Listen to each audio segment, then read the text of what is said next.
2.4 billion years ago, Earth's air changed forever. Oxygen began to flood the atmosphere. But what really triggered this great oxygenation event, and how did it reshape the world? In this video, we'll explore the true story of the oxygen revolution. If you enjoy it, please like, subscribe, share, and leave a comment about what part of this ancient story fascinates you most. Thank you for watching. And now let's begin.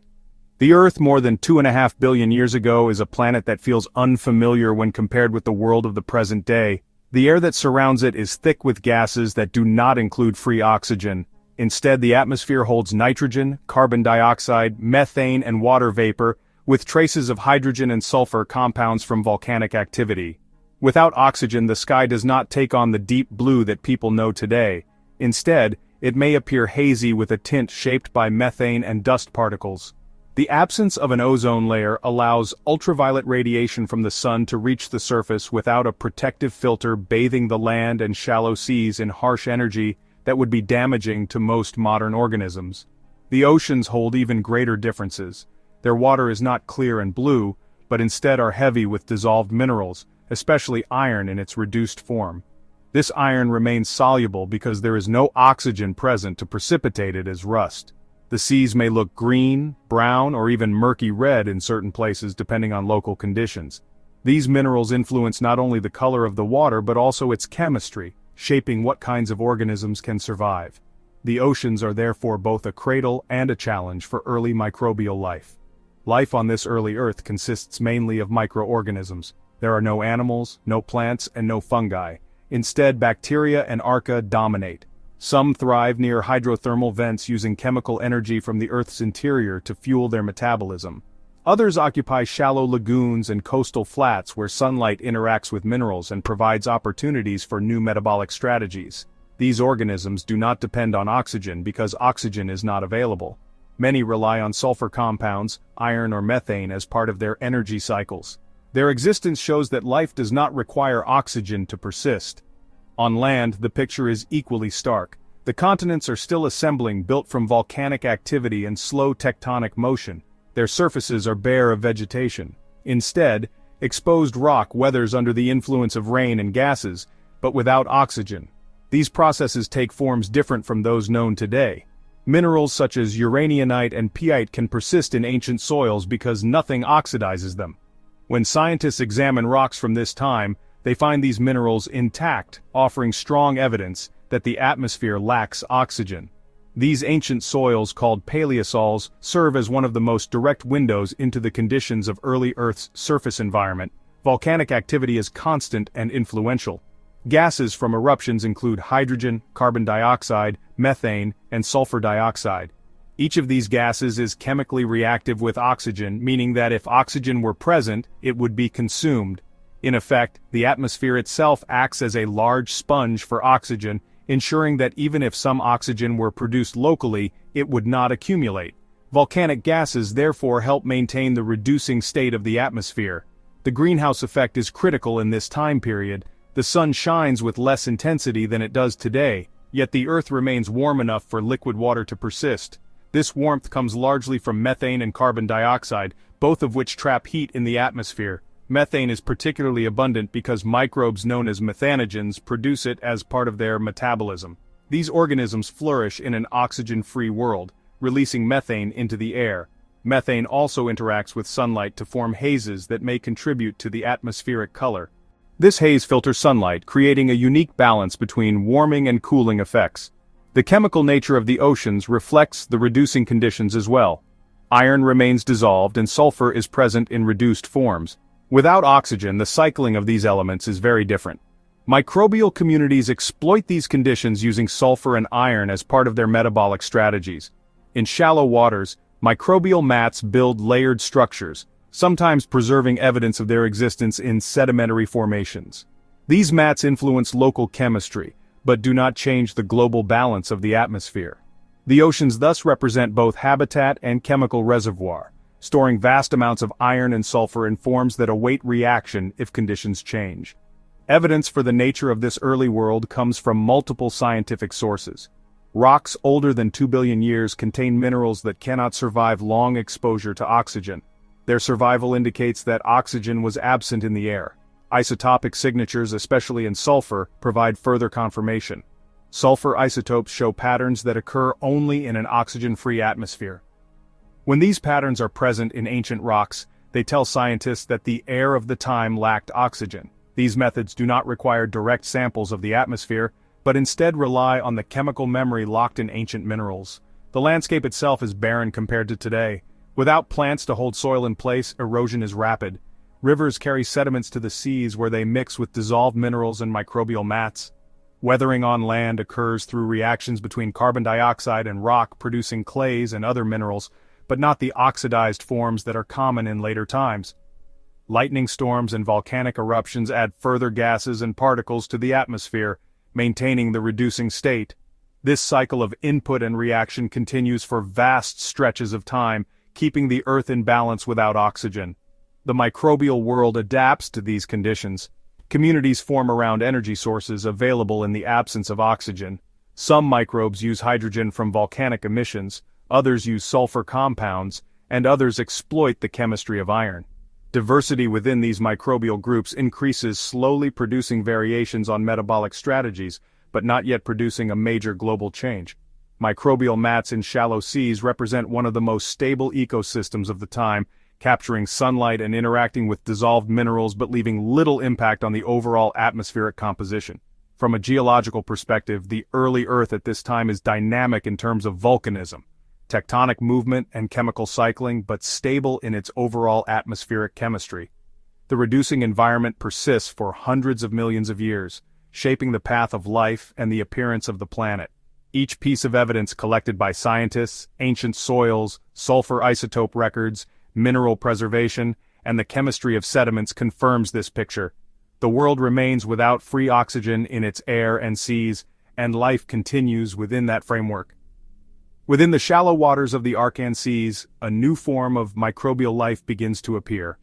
These are cyanobacteria, small single-celled organisms that develop the ability to harness sunlight in a way different from earlier microbes. They build layered colonies called stromatolites, which rise slowly from the seafloor as sediment and microbial growth alternate. Some of these structures can still be found in the rock record preserved as evidence of ancient biological communities that thrived billions of years ago. Stromatolites form in tidal flats and coastal regions where sunlight penetrates easily and water remains shallow. As each layer of cyanobacteria grows, it traps grains of sediment, then continues upward, building dome-like or column-like formations. These structures are not only signs of life but also indicators of a new biological process that changes Earth's chemistry over long spans of time. Cyanobacteria are the first known organisms to carry out oxygenic photosynthesis. This means that they use sunlight to split water molecules, releasing oxygen as a byproduct. Earlier microbes could perform photosynthesis using other compounds such as hydrogen sulfide, but those pathways did not release oxygen. The innovation of cyanobacteria is that they take water which is abundant in the oceans and use its hydrogen for building organic molecules while freeing its oxygen atoms. The chemical reaction leaves a trace in the environment, molecular oxygen that enters the surrounding water. This process represents a turning point in Earth's history because it introduces a new source of oxygen that does not depend on geology or random chemical reactions. It comes instead from a continuous biological cycle powered by sunlight. At first, the oxygen produced by these microbes is not detectable in the atmosphere. The oceans absorb it immediately. Dissolved iron, which is present in vast quantities, reacts with oxygen to form insoluble iron oxides. These oxides settle to the seafloor as reddish particles, removing oxygen from the water. Volcanic gases such as hydrogen and methane also react with any free oxygen that reaches the air. In this way, the early Earth still maintains its reducing character even though cyanobacteria are constantly generating oxygen.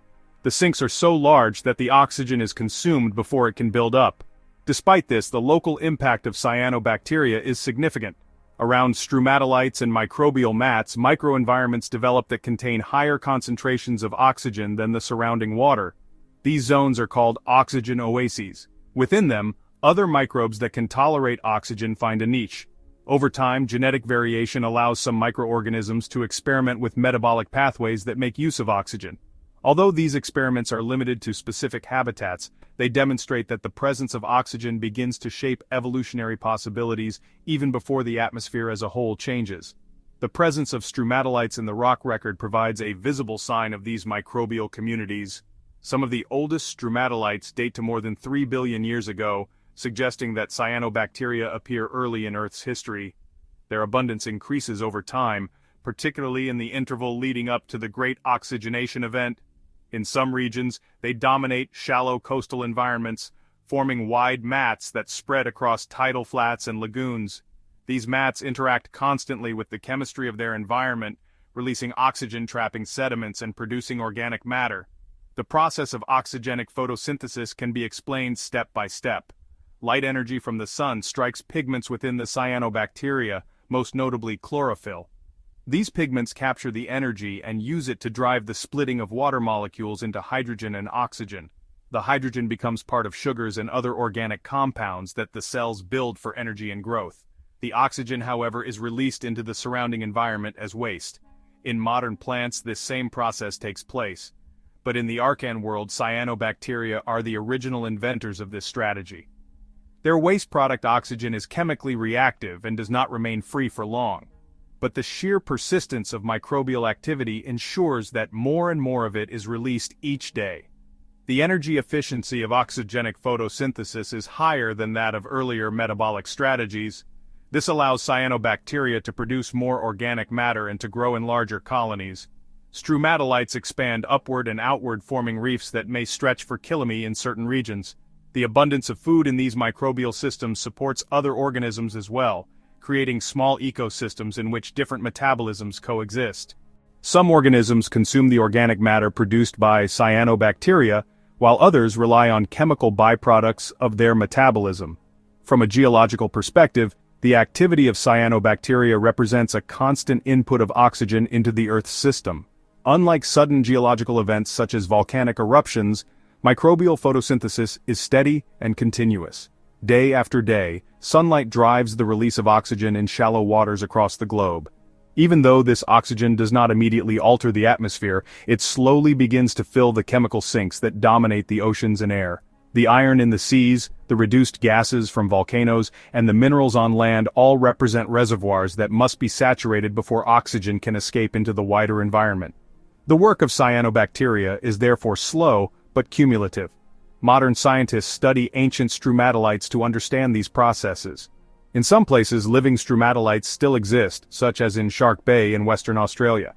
By examining how they grow today, researchers gain insight into how ancient counterparts may have behaved. The comparison suggests that ancient stromatolites function similarly, trapping sediments, building layered domes, and producing oxygen as part of their metabolism. Fossil stromatolites preserved in rocks provide additional evidence showing distinct laminae that mark cycles of growth and sediment capture. These structures confirm that microbial communities were widespread and influential long before oxygen accumulated in the air. The spread of cyanobacteria is not uniform. Conditions vary from one coastal region to another, and yet some environments remain dominated by non-oxygenic microbes. Nevertheless, the persistence of cyanobacteria over millions of years ensures that their effect is global in scope. Even if only a fraction of the planet's shallow waters host stromatolites, the total amount of oxygen produced is immense when integrated across geological timescales. The result is a slow but inevitable alteration of Earth's chemical landscape. The Archean world therefore contains within it both the supply of oxygen through photosynthesis and the means of removing that oxygen through chemical sinks. The balance between these forces defines the state of the planet. Cyanobacteria continue to generate oxygen tirelessly, while the Earth system continues to consume it through reactions with iron, sulfur, and volcanic gases. For a long time, the sinks remain larger than the source, keeping oxygen levels near zero in the atmosphere. Yet, the source does not stop, and the accumulation of oxygen within local environments points toward the beginning of a new chapter in planetary history. The process of photosynthesis, which cyanobacteria develop in the Archean seas, is one of the most important biochemical innovations in Earth's history. To understand how it works, it helps to trace each step in simple terms. Cyanobacteria possess specialized molecules called pigments, with chlorophyll being the most significant. Chlorophyll absorbs light, especially in the red and blue regions of the spectrum. When a photon of light strikes a chlorophyll molecule, the energy excites electrons within it. These energized electrons are then transferred through a series of proteins embedded in the cell's membrane. This chain of proteins acts like a series of steps, allowing the energy to be captured gradually rather than lost all at once. The electrons needed to start this process come from water. The cyanobacteria use an enzyme system to split water molecules into their components, hydrogen and oxygen. The hydrogen carried in the form of protons and electrons becomes raw material for building organic molecules such as sugars. The oxygen atoms, once freed from water, pair together to form molecular oxygen, which diffuses out of the cell into the surrounding environment. This splitting of water is what makes oxygenic photosynthesis unique. Earlier photosynthetic microbes could not use water as a source of electrons. Instead, they relied on compounds like hydrogen sulfide. When those compounds were oxidized, they did not produce oxygen as a byproduct. The use of water as the universal donor opens a practically limitless source of electrons since water is abundant across the planet.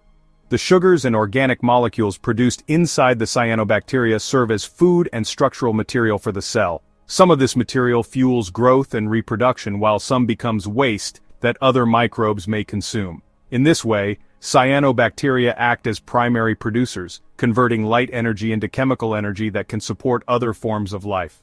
Their method is far more efficient than the anaerobic pathways used by earlier organisms. Efficiency here means not just faster growth but also greater output of organic matter per unit of energy. This advantage helps cyanobacteria spread widely in shallow seas where sunlight is strong. The oxygen produced by this process is at first simply a waste product. For the microbes themselves, it has no useful role. In fact, oxygen is reactive and potentially damaging, capable of interfering with many biochemical reactions. Cyanobacteria evolve mechanisms to protect themselves from oxygen's harmful effects, including enzymes that neutralize reactive oxygen species. These protective strategies allow them to keep producing oxygen without being poisoned by their own waste. Other organisms that share the environment must adapt as well, either by avoiding oxygen or by evolving ways to tolerate it. The amount of oxygen produced by photosynthesis is enormous when considered on long-time scales. Even a small microbial mat can release large amounts each day. When multiplied by countless mats and stromatolites across coastal seas, the total global output becomes immense. Yet, as noted before, this oxygen does not immediately change the air. The oceans contain dissolved iron in concentrations far beyond anything seen today. Oxygen reacts with this iron to form insoluble oxides, which precipitate and fall to the seafloor. This reaction consumes oxygen as fast as it is released, creating thick deposits of iron-rich sediments. Volcanic gases and reduced minerals on land also consume oxygen, ensuring that it does not linger in the atmosphere. Despite these sinks, local changes are visible around cyanobacterial colonies. Tiny oxygen-rich zones form within these oases. The chemistry of the water differs from the surrounding ocean. Iron precipitates more rapidly, and other elements such as manganese shift their chemical states. These changes affect what other microbes can survive there. Some organisms begin to experiment with metabolic pathways that use oxygen, finding that it provides more energy than anaerobic processes. Though limited in scope, these adaptations represent the beginning of a new evolutionary direction. Scientists today study modern analogies to better understand these ancient processes. In places like Shark Bay in Australia, living stromatolites continue to grow. By measuring the oxygen produced within them, researchers can estimate how much oxygen ancient mats might have generated. Laboratory studies of cyanobacteria also provide insight into how their photosynthetic machinery works. The basic mechanisms appear consistent across billions of years, suggesting that once oxygenic photosynthesis evolved, it changed little in its fundamental design. This stability shows how effective the process is in converting sunlight into usable energy. The geological record supports this picture. Certain isotopic ratios in carbon reflect the activity of photosynthesis. When cyanobacteria fix carbon dioxide into organic matter, they preferentially use the lighter isotope carbon-12 over carbon-13. Rocks that preserve ancient organic carbon show this bias, confirming the widespread presence of photosynthesis long before oxygen rose in the atmosphere. These isotopic signals, combined with the fossil evidence of stromatolites, create a clear timeline. Photosynthesis begins early, operates widely, and continues relentlessly, even though its oxygen product remains invisible on a planetary scale for millions of years. The resilience of cyanobacteria also contributes to their long-term success. They tolerate high ultraviolet radiation by producing protective pigments and by living within layered mats, where cells on the outside shield those within. They survive fluctuations in salinity and temperature, adapting to diverse coastal environments. These traits allow them to spread to many regions of the planet, ensuring that photosynthesis becomes a global process rather than a local curiosity. Over time, their presence in multiple environments strengthens their role as a continuous oxygen source. It is important to note that photosynthesis not only releases oxygen but also alters the balance of carbon in the Earth system. By fixing carbon dioxide into organic matter, cyanobacteria reduce the amount of carbon dioxide in the atmosphere and oceans. Some of this organic material sinks into sediments, locking carbon away from the short-term cycle. This sequestration slowly changes the greenhouse balance of the planet. Although the effect is moderated by volcanic outgassing that replenishes carbon dioxide, the interplay between carbon dioxide drawdown and methane production becomes a central factor in the climate of the early Earth. The interplay between biology and chemistry at this stage demonstrates how a single metabolic innovation can alter an entire planet. Each step of photosynthesis is small on its own. A photon absorbed a water molecule split an oxygen molecule released, but multiplied by trillions of cells over millions of years, the effect becomes one of the most powerful forces in Earth's history. Even if the atmosphere remains unchanged for now, the groundwork is laid for a transformation. The iron in the seas, the gases in the air, and the minerals on land all interact with the oxygen released. Each reaction moves the Earth system closer to a tipping point. Even though the planet remains for the moment without free oxygen in its skies, the oxygen released by cyanobacteria in the shallow oceans does not flow freely into the atmosphere. Instead, it is caught and consumed within the waters themselves. The oceans at this time contain vast amounts of dissolved iron in its reduced ferrous state. This form of iron remains soluble in water so long as oxygen is absent. When oxygen begins to appear locally, it reacts immediately with the ferrous ion, oxidizing it to ferric ion. Ferric iron is insoluble and forms particles of iron oxide, essentially rust, which sink to the seafloor. This reaction acts as an immense chemical sink, stripping oxygen from the water as soon as it is made. The chemical balance is one of production and removal.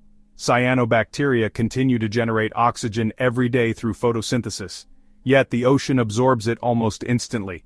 The oxygen binds with iron, sulfur, and other reduced elements.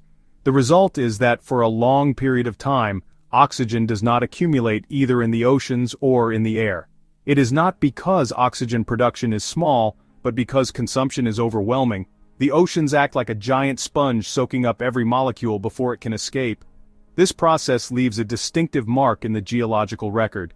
Layers of iron oxide form on the seafloor, often in alternating bands of different thickness and composition. These are known as banded iron formations. They consist of repeated sequences of reddish iron-rich layers and lighter silicar layers. Over time, they build into thick deposits, sometimes hundreds of meters deep, that can be traced across continents. Today, these formations are some of the world's most important iron ore deposits mined for steel production. Their presence is also a crucial clue to the conditions of the early Earth. They show that the oceans once held huge quantities of dissolved iron and the oxygen was present at least intermittently to precipitate it out. The formation of these deposits is not perfectly steady. Instead, it appears to occur in cycles. Periods of high oxygen release are followed by intervals where oxygen sinks dominate.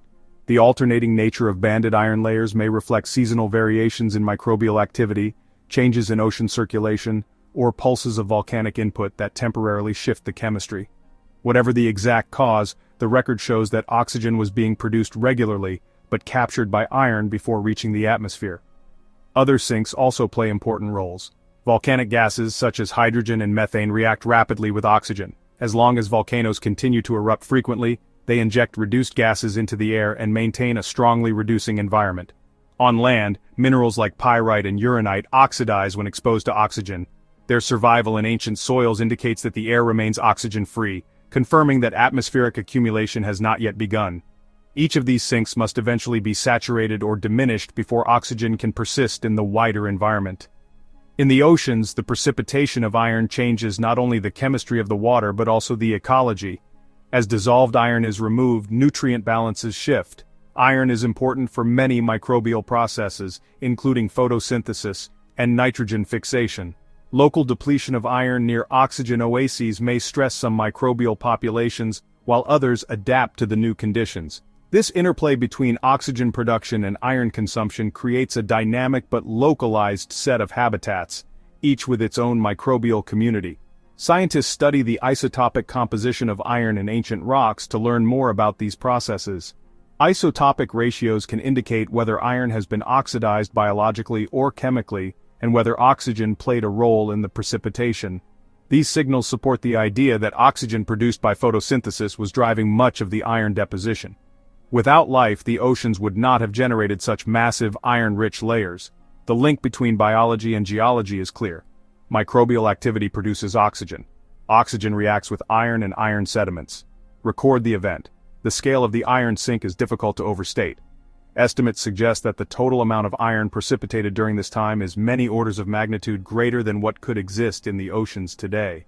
This means that the oxygen generated over hundreds of millions of years was consumed in binding with iron, leaving little trace in the air. The fact that iron formations taper off after about 1.88 billion years ago indicates that by then, the supply of reduced iron in the oceans had diminished, opening the way for oxygen to finally rise in the atmosphere.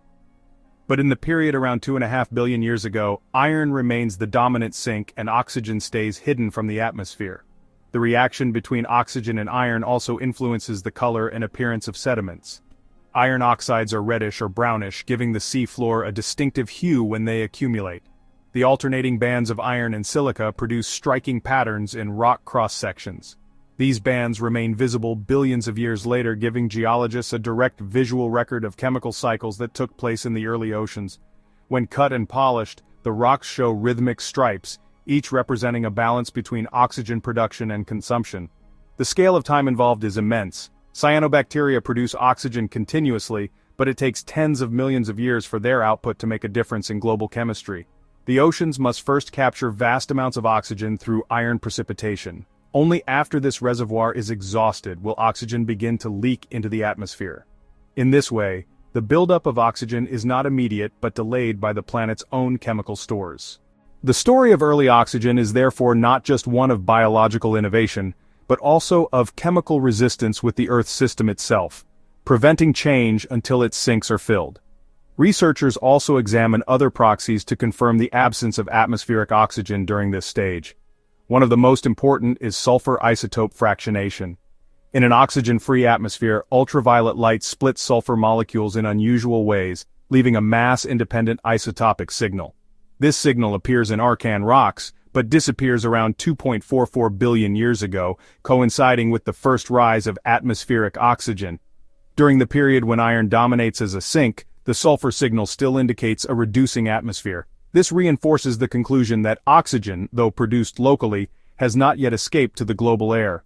All of these lines of evidence, banded iron formations, volcanic gas chemistry, mineral preservation in soils and sulfur isotopes, converge on the same picture.